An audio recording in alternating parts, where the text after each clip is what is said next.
Hello and welcome to the Hoop Troop podcast. I am Matt O'Connor, and joining me as he does on all of our shows is my cousin Luke Drobner. What's up, guys? And back again, my brother Mike O'Connor. I'm here. And we've officially finished the first round of the NBA playoffs. Both the East and the West ended up being the top four seeds ended up advancing. So nothing on paper that's shocking. I mean, obviously the Nets getting swept is pretty surprising. And some of the other series went a little longer, a little shorter than I think a lot of us expected. But on paper, the teams that were supposed to win won.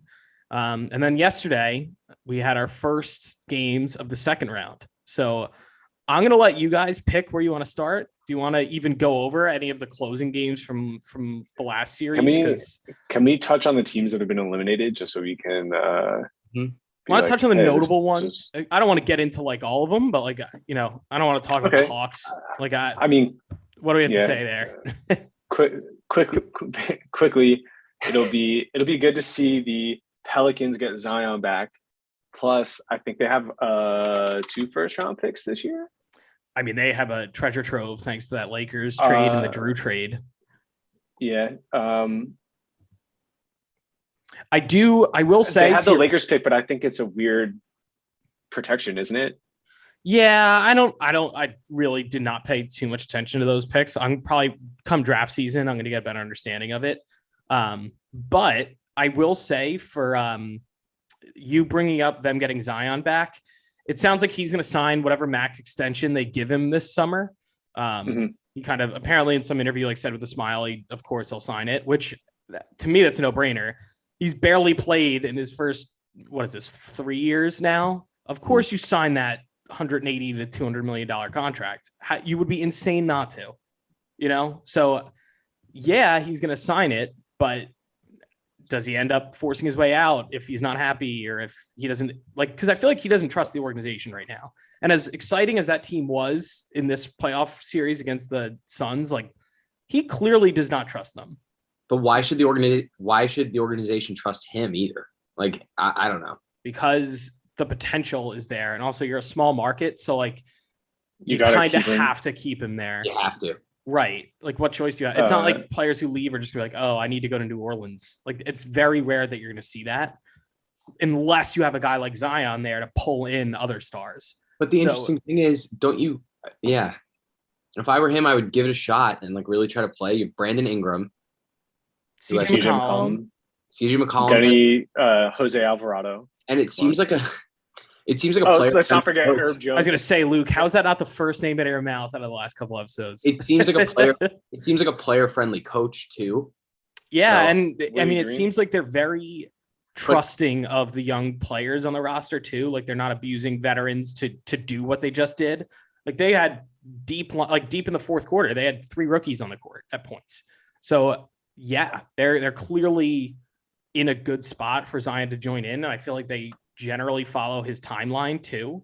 So if I were him, I'd be excited. I feel like the grass might be greener, just given fine, you don't trust the organization because they're not letting you play because they think you're hurt or they're trying to preserve you, whatever. But I think that's the key factor. Yeah. Are they holding Zion? Is it the Pelicans holding Zion off the court, or is it Zion saying I'm not ready to be on the court? They are definitely holding him out. Right. Because they're thinking down the line. They want 15 years of Zion Williamson now. Yeah, of course. It does not matter. Why wouldn't you? Even if he played in this series, they weren't beating the Suns. Of course they're going to hold him out. You think they would have after he hasn't played in a year? No way. I mean, obviously the kid wants to be out there and play, and you want to make him happy. So let's see what happens next season. Moving on, Utah. It looks like Rudy Gobert or Donovan Mitchell will probably get moved sometime this offseason. Yeah. Well, did you see that tweet that came out today that I sent? That apparently Rudy Gobert is the one saying it's me or him. You got to pick. A lot of the experts think that it's not Rudy Gobert's fault that they're struggling defensively in the playoffs. I'm starting to see that too now. Right, they asked Rudy to protect the paint, and he tries his hardest to protect the paint. But it's hard to defend everywhere else, and everybody wants to point the finger at Rudy Gobert and say it's him, but it's some of the perimeter guys who don't rotate, mainly Donovan Mitchell, whose defense has been worse every year. I mean, do they even have a positive defender on the perimeter? Realistically, Royce Gobert is O'Neal, but like, does he start? Doesn't Jordan he come off Clark. the bench? I'm not exactly sure what the roles Yeah. are. They start who? Conley, Mitchell, I'm going to pull up Bogdanovich. their starting lineups. That's the other issue. Uh, Conley's, yeah, Conley's another small guard. I think if Mitchell is going to be somewhere, he has to play point guard where you kind of hide him in a scheme, and you Right. can't play another small guard next to him like a Mike Conley. Yeah. And I No, also but think that's the thing. You're I also think entirely right. the defensive scheme they run is just completely flawed in the fact that they rely so heavily on Gobert to literally make every play. Yeah, and I do think there's some truth to that. I think for a while, the past couple playoff runs, it has been so offensively focused because they're going shot for shot with these other teams. And that's when Donovan Mitchell was going for like 50-point games and things like that, which just every year he's been regressing in the playoffs. You look at his stats year over year, they're all going down. And so you don't have that to bail you out now. And it's very apparent that they are not great defensively. And he is your anchor, and he's excelled despite the shortcomings of everyone on the perimeter. So I do think it's easy if you're them. Donovan Mitchell's younger in a more desired position on a more favorable contract to your organization. I think moving Gobert is safer. I think it's smarter, and I think it leaves you with the easier pieces to build around. That said, I don't know if that is definitively the smartest position if you want to win basketball games next year. I don't know if I could find some type of way to trade Donovan Mitchell for a top 5 pick in this year, next year's draft. So you're thinking they should blow it up entirely, get rid of both of them. Don't try and pivot. No. You can keep Gobert. I think Gobert is scalable in a traditional center role as a pick and roller. Obviously, he's a defensive player of the year candidate almost every year. So if you can find somebody to fit next to Gobert, right, like a screen heavy point guard, forward, whatever it is, right? Like if you had a Luka Doncic and Gobert duo, that'd be a very successful duo. But there's no way you're not going to find a Luka Doncic like that. It just doesn't come. You don't find those easily. That's so rare. And now I'm trying to go get the Gobert contract because it is terrible. It's $205 million over 5 years, starting next year, I think. Yeah. You have to pay it, and that's just the downside of being a small market. This is how much he's set to make the next few years. And mind you, the last year he has a player option. So next year, 38 plus million. The year after that, 41 plus. The year after that, 43, almost 44. The year after that, when he has a player option, 46.66 million. Oh, not as bad as like Kyrie. Yeah, well, I mean, that's a whole other issue. But that's a lot of money to spend on a traditional center, which the modern NBA is clearly showing is like kind of a bad thing to spend money on. And again, I think it's hard to evaluate because of the factors we're talking about. Their scheme has not been great. And so he has gotten exposed when they're asking him to then cover the perimeter more in the playoffs and things like that. So I don't know what he would look like on a more defensively sound team. Maybe it wouldn't be a net negative. The problem is he's not really reliable on the offense. He's a net positive. No matter when he's on the floor, the Jazz defense is instantly better, no matter what. Yes, it's the fact. The problem is when they have perimeter breakdowns, and then Gobert has to step up and help, and then Maxi Kleber is standing there on the 3-point line, and he's shooting warm up jumpers. He's going to shoot 60% from the 3-point line if the closest defender to him is 15 feet away. He also the crazy thing about that was he was shooting a terrible percentage during the regular season. Like truly not good at all. I think like 18% or something like that. Yeah, he's not a great, especially towards the shooter, end of it. But he was just drilling shots. But it's still interesting. Like when I think about the Jazz, I actually get kind of sad. Like I don't think it ends well, and I think it's the end of the road. No matter who they trade, and it's going to be a bad season next year, and it does beg the question: do you just offload both of them and figure it out? Because I'm starting to kind of agree with Luke, even though I think he'd be a good Nick. I know Luke's always been slightly down on Donovan Mitchell, and I can see why. I see his problem. no idea what Thibs would do with that. He hates Yeah. small guards. You played Kemba out of the rotation simply because Kemba is too small to play in a Thibodeau system. He also Yeah. was just legitimately terrible at defense and not doing anything on So offense. is Mitchell. I don't No, think, but yeah. on offense, Mitchell can score. Kemba literally couldn't get into the paint if he wanted to. The So old Kemba that we saw in Charlotte was not there. But whatever. I'm going down a rabbit hole. It would be interesting to see him on another team.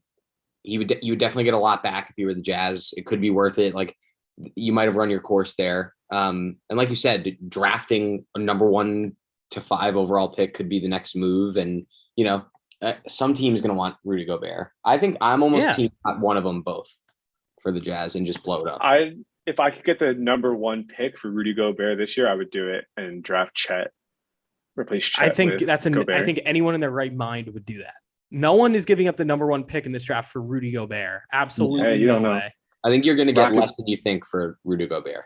You're probably going to get 2 first, but they're going to be late first or something like that. Anyway, it's a sad. I'm glad I'm not a Jazz fan right now. Yeah. All right.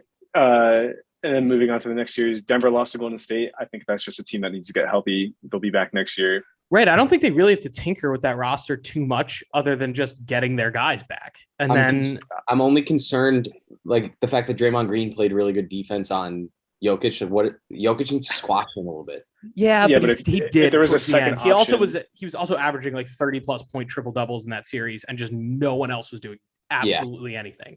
Yeah. So like Draymond Green was playing good defense, and he was still putting that up. So like I'm not worried. Hoop Troop consensus is no one's worried about the Nuggets. Like, God, no. I think they're a legitimate title contender next season if healthy. Like, truly top 3 in the West and potentially can win it all.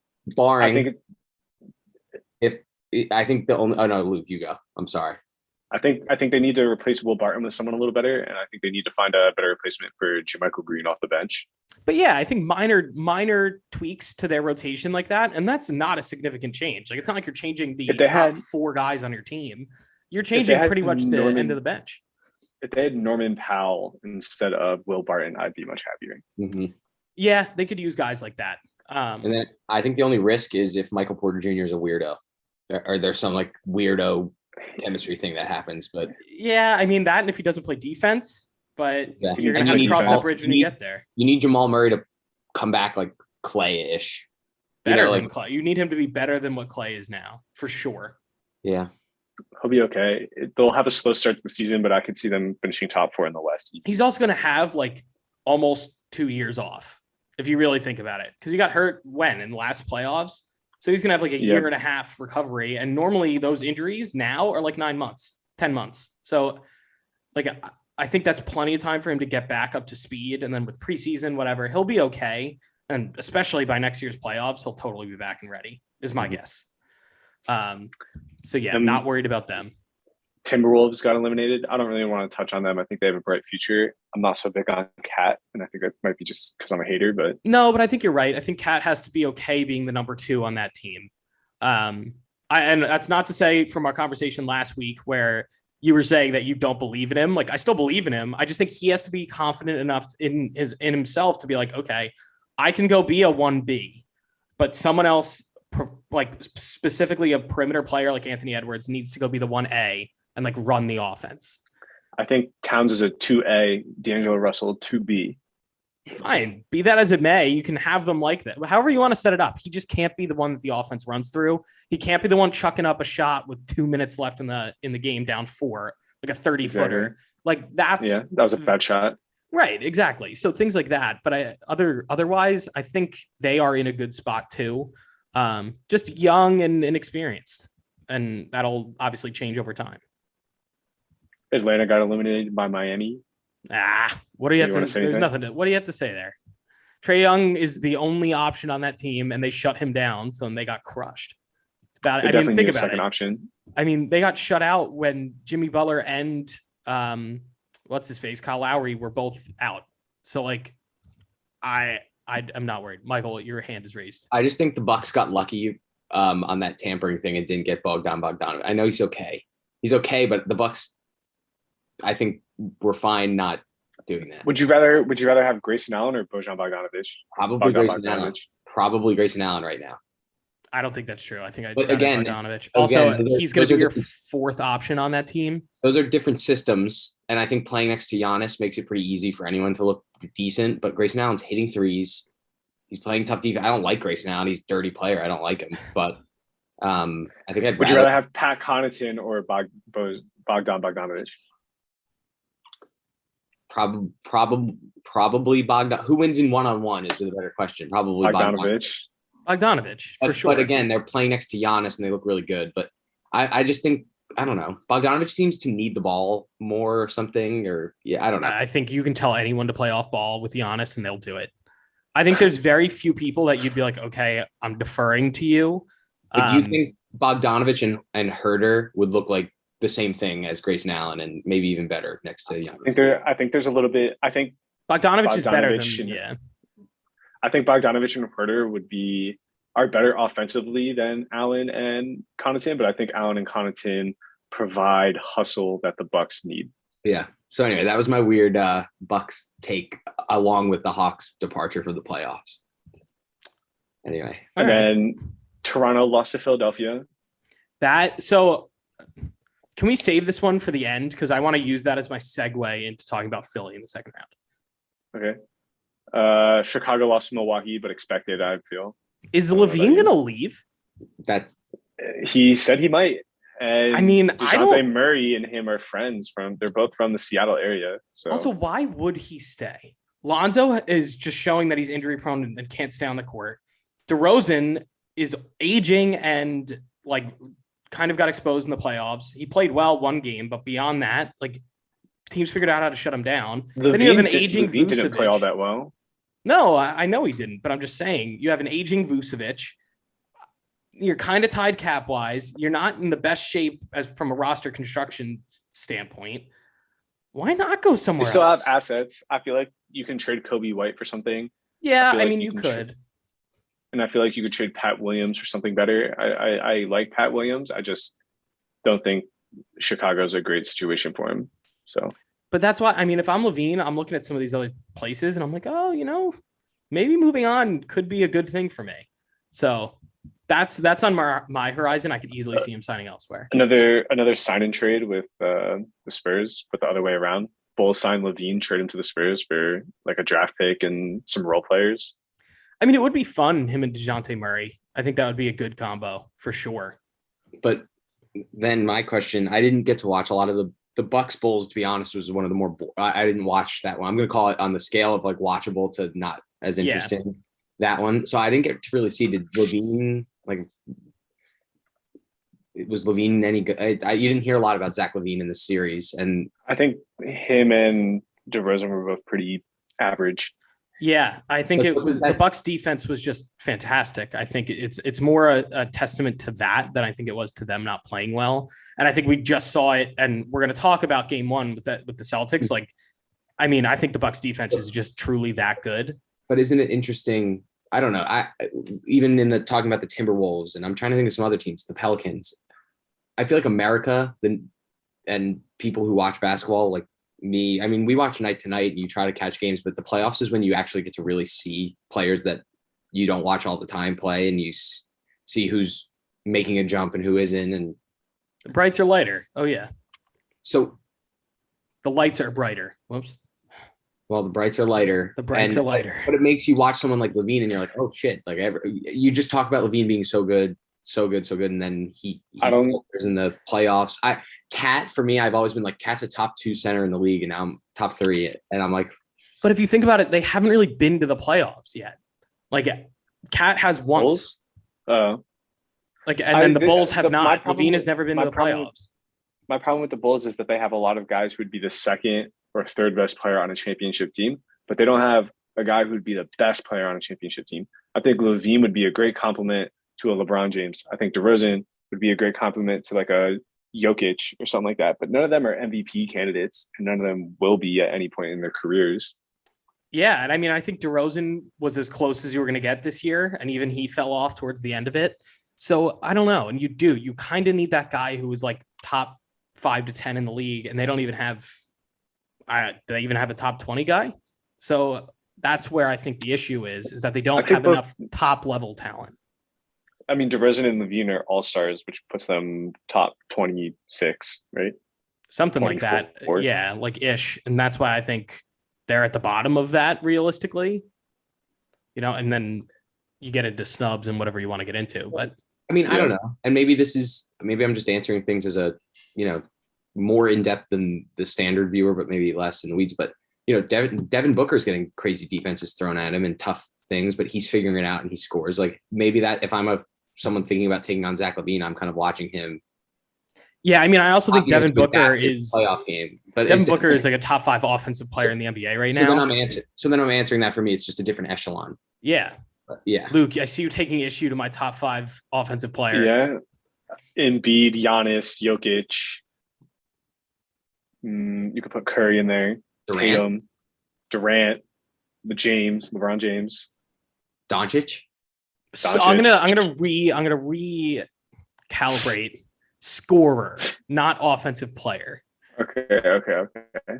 Pure scoring. We're taking away assists. We're taking away. Yeah, spacing. I mean, like kind of in the same way that everyone's like, "Oh, Kyrie is the most skilled player in the NBA," which I think. So if we're doing a one-on-one tournament, you think Devin Booker finishes first or top 5? I think up there. I think he's like pretty impossible to stop just one-on-one with the ball in his hands. He can create shots almost better than anyone. Like obviously Kevin Durant is like number 1, but KD, Kyrie, Giannis is pretty unstoppable. But yeah. So okay, moving on to that was another departure just on thinking about the Bulls. But yeah.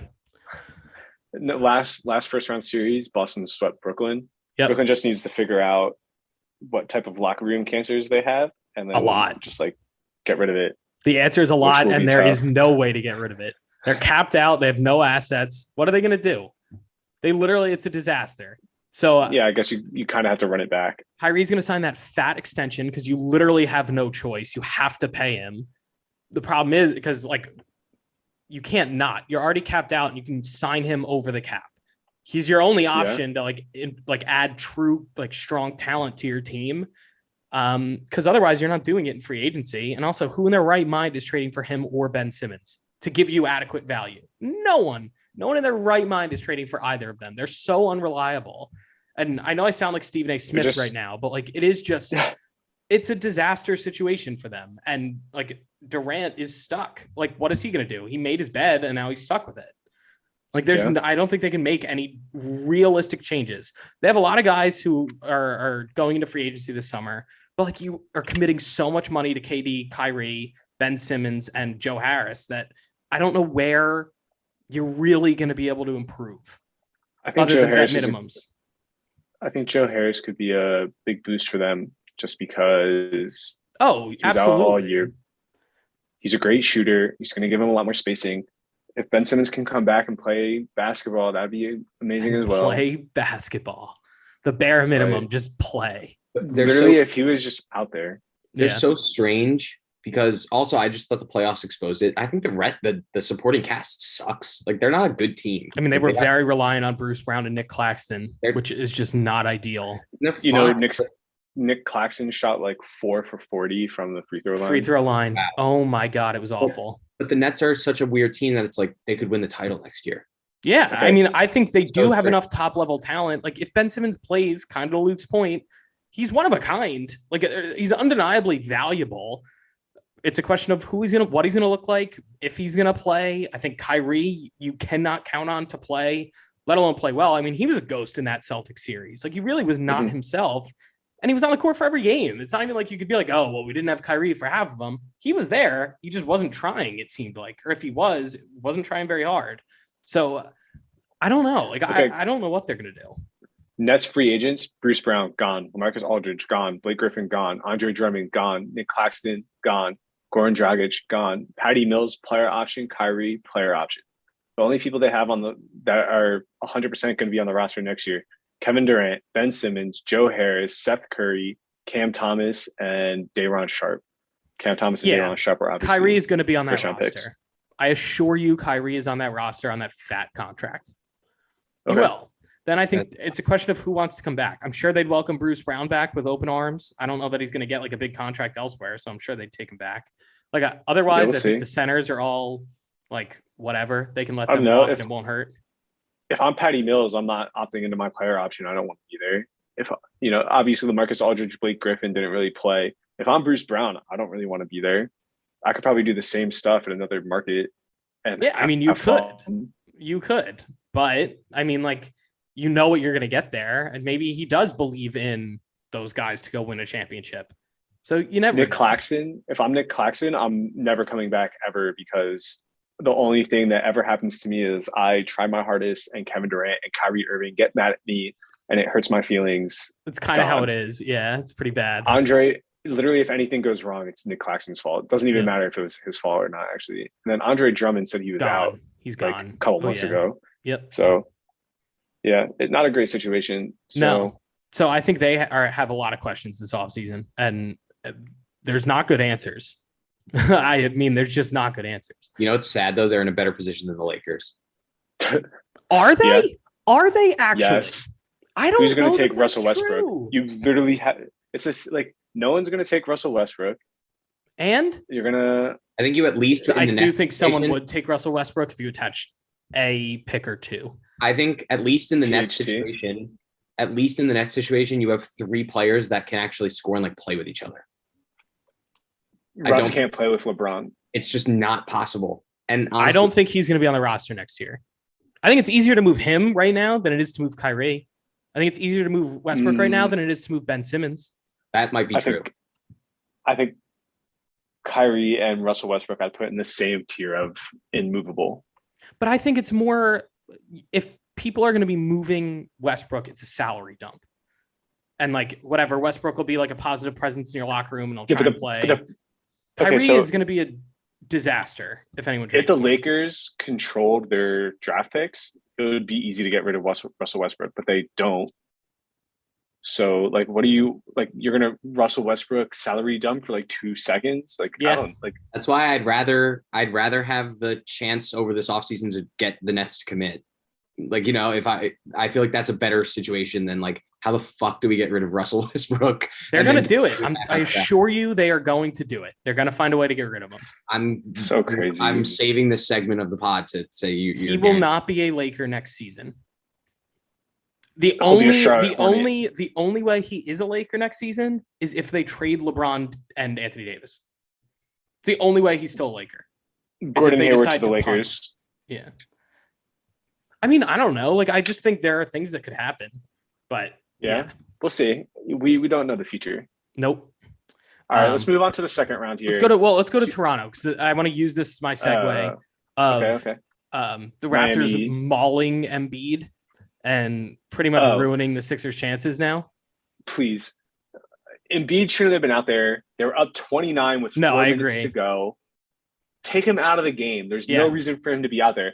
And sure, say what you want about Siakam and him targeting Embiid and whatnot. Even Embiid was like, "Oh, they came after me." He clearly was, though. I mean, like there were so many percent, like he was tripping Embiid, like very intentionally. Like there were plenty of instances where like they weren't really basketball plays. And like, sure, Embiid kind of absorbs a lot of the contact and whatever, but like it seemed a little pointed that they were like kind of going after him. And then obviously you have the one where he breaks his face, and so I don't know. Like it's a shame because I actually do think that series with the Heat could have been fun, but you're going to have no Embiid now for the first 2 games at least. And like, how are they beating Miami without Embiid for 2 games? You're not gonna. You're running into the same situation that Miami's going to run into, where it's like, it's the Harden show now. I guess you have Tobias Harris, but yeah, I don't know. Is Tobias Harris much better than like Danilo Gallinari or Bogdan Bogdanovic? Or I'd say yes, but they don't like play to his strengths enough. So he's kind of just he just kind of just stands there. And like your backup center now is starting. Who's your backup center? Paul Reed, I think, and I think they also have Charles Bassey and DeAndre Jordan. Yeah, yikes! All 3 of them terrible matchups for Bam. So. I mean, unless you go Paul Millsap, which is gross. Even worse. Yeah. Even if Jimmy Butler and Kyle Lowry are still out for the foreseeable future, Bam Adebayo is going to eat the Sixers alive. He's going to average 24 4, 12, and 4 a game. Plus, you're going to have great shooting from Tyler Hero. Duncan Robinson barely played in the last series. I'd love to see him get back out on the court. Obviously, he's going to offer them a boost. Harden needs to be Rockets Harden, where he just takes over games. Yeah, the thing is, when is the last time we've seen that from him? The Rockets. Realistically, he wasn't doing that on the Nets. Like, I mean, he did, obviously, he was still getting triple doubles and stuff, but it wasn't the same feel. It wasn't like, oh my God, this guy is a top 5 player in the NBA. Just like, okay, he's just getting the ball a lot. And he's get the ball a lot, you get right. I still think the Sixers are solid enough and Harden is good enough that they could split games in Miami. You think they can split the first 2 games? Yeah. No, they're going down 2-0. I think they're going down 2-0. I think you look at what the Heat did to that Hawks team, which is now essentially what they're just going to do to the Sixers team.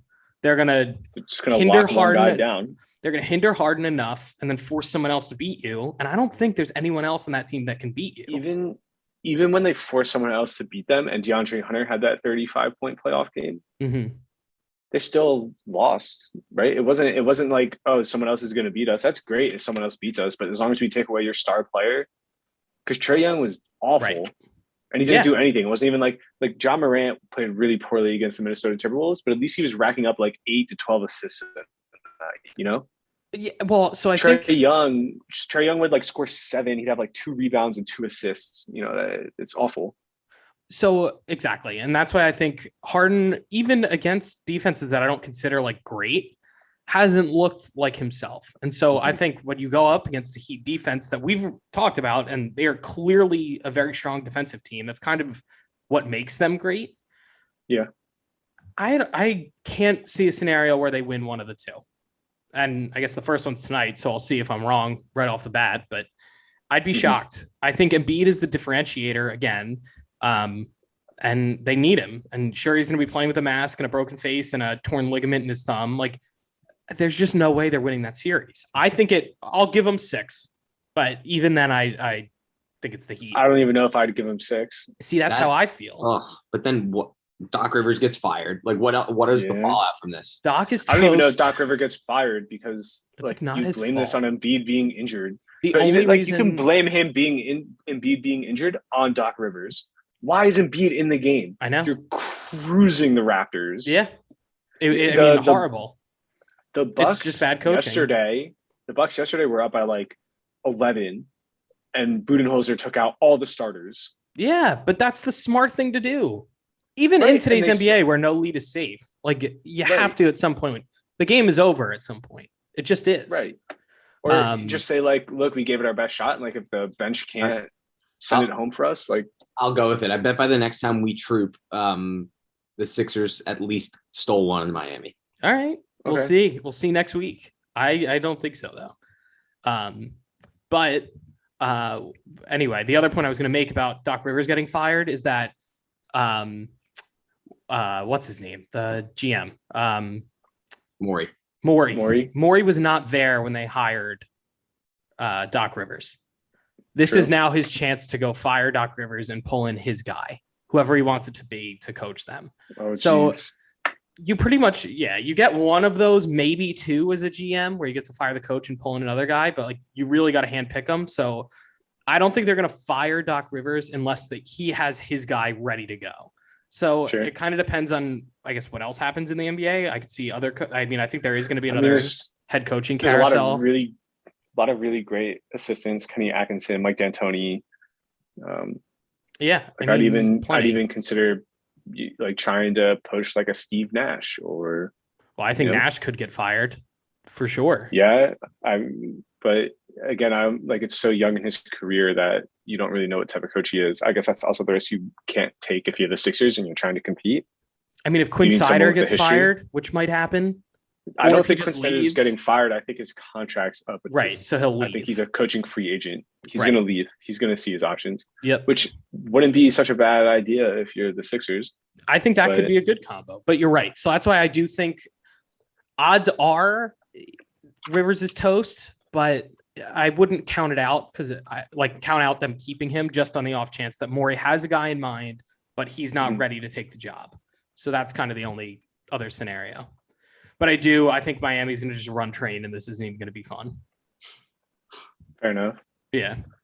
All right. Looking at Warriors assistant coaches, you got Mike Brown.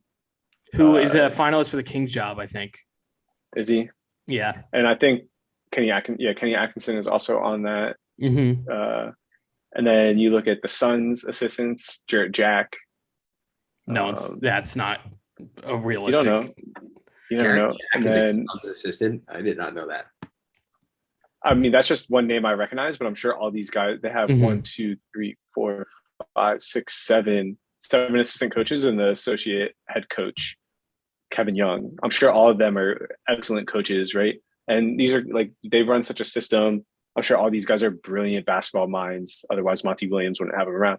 And then the Spurs, obviously, like Becky Hammond and the other guys sitting on the bench are also probably genius basketball minds that Popovich is, rubbed off on, and they could all make a huge impact somewhere. So, yeah, I mean, I think there's going to be plenty of openings this offseason, but again, I don't know how many of them tip the needle where you're like, I'm saying goodbye to Doc Rivers for this person. I don't know what Willie Green did. I don't even know who Willie Green was until he started winning games with Herb Jones. With Herb Jones. But anyway, back to actual basketball, because we're gonna have a whole offseason to talk about this. Yeah, Herb Jones is the face of the Pelicans. Screw Zion. All right, let's talk about yesterday's games. So let's talk about Bucks Celtics. I think the Celtics were a little hungover from just like taking care of the Nets, pretty much having no defense played on the Nets, and then getting absolutely punched in the mouth by this Bucks defense. Like, they didn't. What was the tweet I sent you guys? Storyline was they struggled with height. I think Brown and Tatum were like a combined 4 for 20 against Giannis and Lopez. So fewest made 2-point field goals in NBA playoff history. They had 10, which is the second lowest of all time. Only to the Rockets, who had 9 in 2017, which is just when they're chucking threes. The Celtics only took 34 2-point shots. They shot 53s. Yeah. Which is ridiculous. Because it looked like the Bucks packed the paint. Here's another stat. The Celtics shot just 3 for 20 from the field when Giannis or Brook Lopez contested the shot, including 1 for 15 on 2-pointers.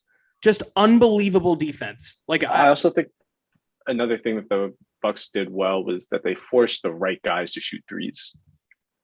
Sure. I mean, yeah, like, I think that's part of it as well. I think Marcus Smart got hurt. I mean, I think he had to pop his shoulder back in the middle of the game. Still played 33 minutes. Yeah, still came, but that's also, he's just a grinder. But I think it was his shooting arm. So that has to affect you. And so, like, I don't know. I do think the Celtics will respond. I don't think they're going to be blowouts this whole time. I think if Chris Middleton is out the whole time, the series is still close, because I do think the Celtics are that good. I just think they need to game plan better. Maybe. Marcus Smart was the only Celtics player with a positive plus minus. That doesn't surprise me, actually, because I could see them being like very negative without him on the floor defensively. But I think it's easy to beat the Celtics when Peyton Pritchard shoots 8 threes. Horford shot 9 threes. Robert Williams took a 3. And then obviously Marcus Smart shooting 1 for 6. They couldn't get inside, so they were just settling. And I think part of what the Celtics want to do is shoot those threes. I think they're like, if you're open for 3, shoot it, right? Mm-hmm. And some of these guys, obviously, you want shooting. Derek White's a good shooter. Grant Williams is much improved. Jason Tatum obviously is a good shooter. Jaylen Brown's a good shooter. Marcus Smart has been improved. Jaylen Brown also could not buy a basket. And I mean, I guess that's true for everyone on the Celtics, but you'd expect a little more from him offensively, and he was just miss after miss. You kind of see it with the Sixers last year, where they were like, "Oh, Al Horford can shoot, and we can play him next to Embiid," and then it was an awful experiment, and it didn't work out at all. So, I don't like. The Celtics need to find shots. They need to run some type of plays. Yeah, and I mean, I think if you're not going to attack the rim because you're intimidated by the size and physicality of the Bucks, then you really are going to need to get creative, and you're going to have to hit your shots. I mean, at the end of the day, this could have just been a fluke where, all right, we missed our shots game 1. You come back and you drill your shots game 2, you're right back in it. But you got to think You got to think, hit your shots. The shots will start falling for the Celtics, but you have to get in the paint. Like you have to be able to diversify how you're getting points. Like I don't think you can only, if you're the Celtics, rely on threes. Yeah, and I mean, I think if you're getting to the paint, try and get to the free throw line. Try and get them in foul trouble. Things like that, where even if you're not scoring twos, you're putting pressure on them. So yeah. I think little things like that you can adjust your strategy offensively to try and, play to your strengths a little more and play out of Milwaukee's strengths. They're just going to have to get a little creative now in between games. And I don't know. I think part of it is just the hangover from sweeping the Nets and being like very positive, thinking, oh, we're great. And part of it is also just the Bucks being that much of a threat. I'd like to see the pace of this game slow down. Looking at the shot chart here, Jason Tatum didn't take a single mid-range jump shot. See, but I think the pace is better suited for the Celtics. I think in the half court, considering they have so much trouble getting to the rim, I think they're better off trying to run and gun. No, I guess running and gunning's fine, but I don't know if Giannis gets back on defense, it's over. You got to start a half court set. Fine, but then you at least have a little more time. You're up and set, and maybe they have different. You force mismatches by pushing the ball. I just think that's how you're gonna. But even you're gonna get your mismatches that way, and you're gonna be able to attack those a little bit better. Then if you're in a true offensive set with everyone's matched up properly, it gets a little harder, and especially against such a strong defense. 100%, which is why I'd like to see Jason Tatum shoot some mid-range jump shots. If it's Jaylen Brown being guarded by Drew Holiday, Jason Tatum should be taking a mid-range jump shot. If Jason Tatum is being guarded by Drew Holiday, Jaylen Brown should be taking a mid-range jump shot. And that's what I'd like to see. I mean, I think you got to mix that in, but I also think you can't just settling. Mid-range shots are statistically the least effective shot for you to take. Post up, start taking 10 to 15-foot jump shots. If I have Grayson Allen, Javon Carter, or Pat Connaughton guarding me, and my name is Jason Tatum or Jaylen Brown, I should cook them in the post. That should be your Mike's goal. agreeing with me. Yeah. Right, but I think you have to force those mismatches. And I think it's easier said than done against this Bucks team. I even think if you're Marcus Smart and you have one of them on you, you could try to bulldoze your way in. I'm not so confident in Marcus Smart, but I don't know. And if I can get a good matchup with Al Horford, I'd take that as well. Yeah, I do. And I also think they need to use Time Lord a little better. And I know he's still trying to ease his way back into the rotation. But I just think he is clearly the weak link offensively, but you need him on the court defensively. So I think especially if you want to wall things off. Yeah. And so I think the way they use him offensively, you need some higher screens that force them to make switches or kind of go over the screen, which will open up the mid-range a little more, kind of like you're saying, or people are gonna have to hedge and you're gonna be able to kick out for open threes. Didn't see a lot of that in that first game. So I think they need to adjust a little bit like that. They'll be fine. I really do think that this will go 6 or 7. I also want to mention that the Bucks didn't necessarily play great either. Giannis missed 16 shots. Brook Lopez wasn't outstanding by any means, but obviously made a huge impact defensively. Wesley Matthews didn't shoot the ball well, 1 for 6 from 3. But I think Drew that's Holiday part of was it. Average.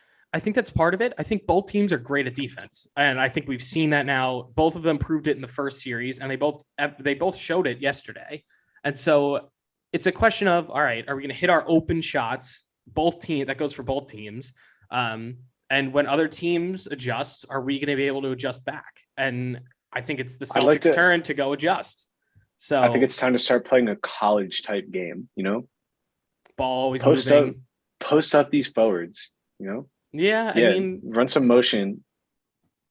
Yeah, I mean, I think so. I think you're going to have to get creative to beat these teams because they're clearly they've shown it over a full season and over several years.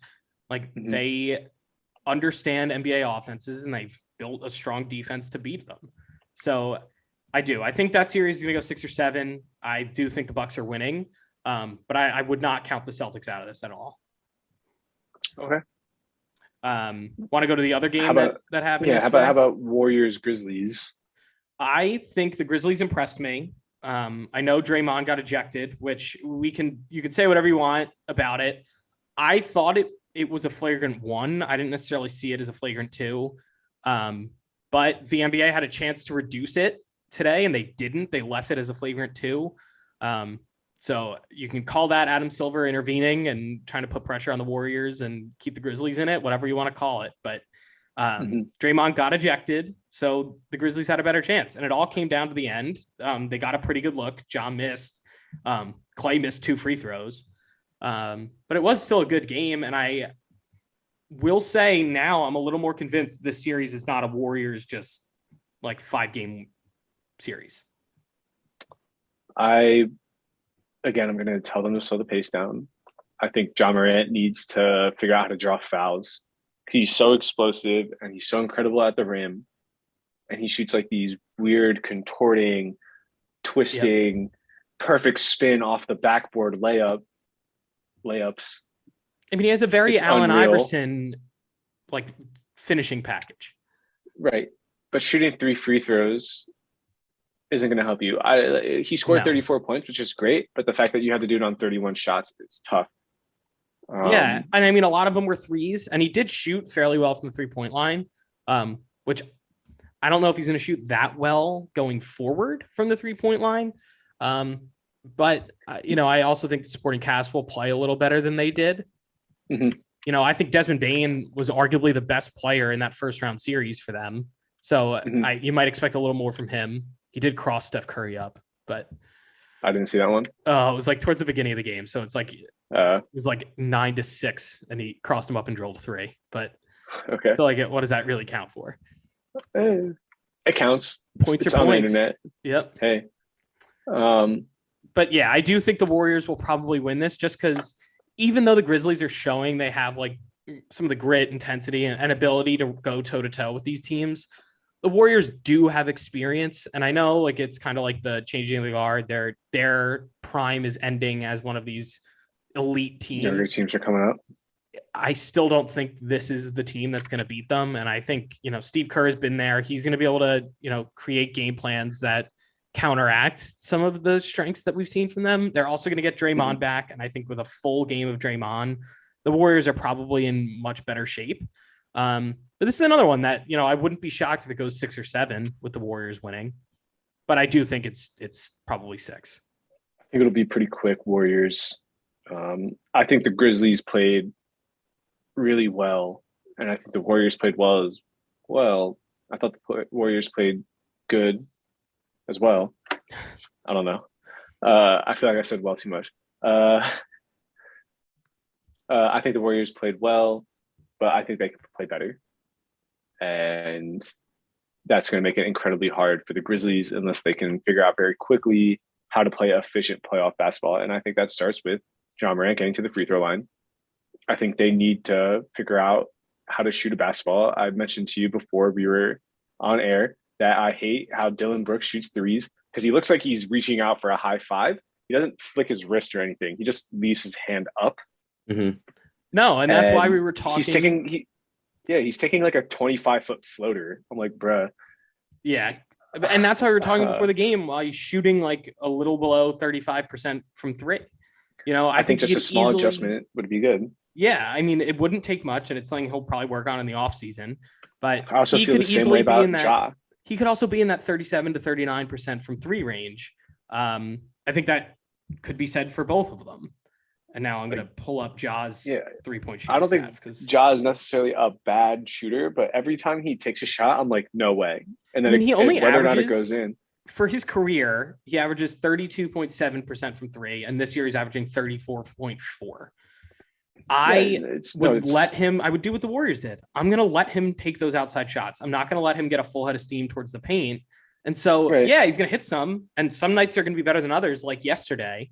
But my scouting report tells me, all right, he's going to hit this below league average clip. So I'm going to let him take that shot. I'm going to continue to let him try and step into threes because he shoots them so hard. And my roommate said the same thing. He was like, wow, I can understand the Ja Morant and Jaden Ivey comparisons because every time Jaden Ivey would pull up from 3, I know it's clanking hard off the back of the rim. And Ja does the same thing. You just need when he's set and he's on balance, I'm hopeful that the shot will go in because his mechanics are set up for him to be very on balance.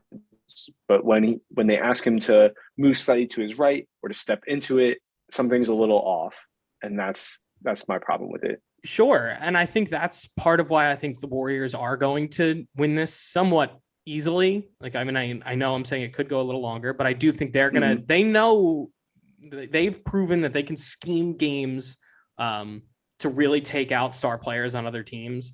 And I think this is one where it's similar to what the Heat did with the Hawks. It's a little different because I think I trust some more of these Grizzlies players than I do the Hawks supporting cast, but they're going to force Ja to be a worse version of himself, and it's going to be easier to beat that team. Yeah, I'm unsure if Jaren Jackson's going to continue to shoot 65% from three as well. So, and also if Draymond is playing, it's going to neutralize him a bit more. 100%. So it also depends because they're playing a center and Jaren Jackson. They're playing Triple J like a forward. Steven Adams also was not available for that game. He's COVID out, protocols. Yeah. But that said, like, think of the Warriors. They're going to play him off the floor anyway. So 100%. I don't know how much that would even make a difference. Sure, you could throw that out there just as a different look. I think you might be able to play Steven Adams when they have Looney in. Yeah, probably. But even then, I'd be concerned with them throwing Steven Adams into like a motion because Steph Curry is going to come off a Kevon Looney, dump off. Yeah. It's going to be like a 2-foot pass. Steph Curry's just going to run circles around Steven Adams and chuck up a three. It's going to go down. Yeah. Jordan Poole is going to do the same thing. Jordan Poole is going to make a fool of Steven Adams. Yes, I think so. That's not to say I don't like Steven Adams as a player, and I think he does bring value, but I think this is just a terrible matchup for him to be involved in. The fact that Klay Thompson missed 2 straight free throws to not ice that game. Oh, crazy. I know. So, and Ja almost made that layup. I mean, he got a good look. He just kind of clanked it off the backboard, but that was a makeable shot for him. Absolutely. I feel like 100%. I've seen him make that before. But again, I think the Warriors played an average Warriors game, and I think the Grizzlies played a good Grizzlies game. So I'm concerned if the Grizzlies come back and play an average Grizzlies game, that they won't have a chance. Well, I think it's one of those things where you look at what they did with the Timberwolves, where they went down in every game and then they clawed their way back. But I don't think the Warriors let you claw back. That's the thing. I don't think you can do it against them. And so you really do need to kind of keep pace the whole game, and you can't have any of those lazy stretches or else you probably are toast. They really didn't in this first game. There was one point in the fourth quarter where they went down a little bigger, but they were in it enough late where they kind of caught back up. And again, Draymond Green wasn't in, and like, he's kind of an anchor for the Warriors. As much as I think like he's generally overrated, I do think his value to that team, especially in close late games, is definitely there. So I don't know that if you're down 10 at any point against this Warriors team that you're really going to be able to claw your way back in and win. I think you got to be up going in at half, because you're going to get crushed in the third. Yep. And you have to keep it close going into the fourth. If you're down by more than 10 going into the fourth, it's over for you. Mm-hmm. I agree. So, yeah, I mean, I still think it's going to be a fun series just because the way those two teams play is very fun to watch. Mm-hmm. But I think the Warriors are going to advance again to face the winner of Phoenix Dallas. I know we were all saying it feels like the Suns are the clear favorites to come out. Is there a chance Dallas wins this series? Or was it just that Utah was not good and Utah was garbage? Okay. Because there's part of me that thinks like, oh my God, Dallas is pretty good. Mm-hmm. No. You think Maxi Kleber is going to shoot 60% from three? No, he's not. That's the thing. Like, a lot of the stuff that went well, Jalen Brunson, as great as he is, he's going to return to earth a little bit, especially against a stronger defense. And as we said, how bad the Utah perimeter players are. He's going to return to earth a little bit. Luka's going to have, his weight cut out for him trying to carry that team, because the Suns have a couple options really that they can lean on, and Dallas I think they have bodies. I think they have a lot of really good defenders, and even the guys who I wouldn't consider good defenders, I'm not like opposed to letting them guard Luka. Like, oh no, Devin Booker gets stuck on Luka for 5 plays a game. I'm not upset by that. Right. Yeah, and that's the thing. I mean, I think the Suns are very switchable. Like, I think it's just they are going to win. I do think Luka is going to kind of do what he did to the Clippers a little bit. I think they'll win 2, maybe 3. I think it might go 7, but I do think the Suns at the end of the day just have more of that top level talent offensively, and they're just a better cohesive defensive unit.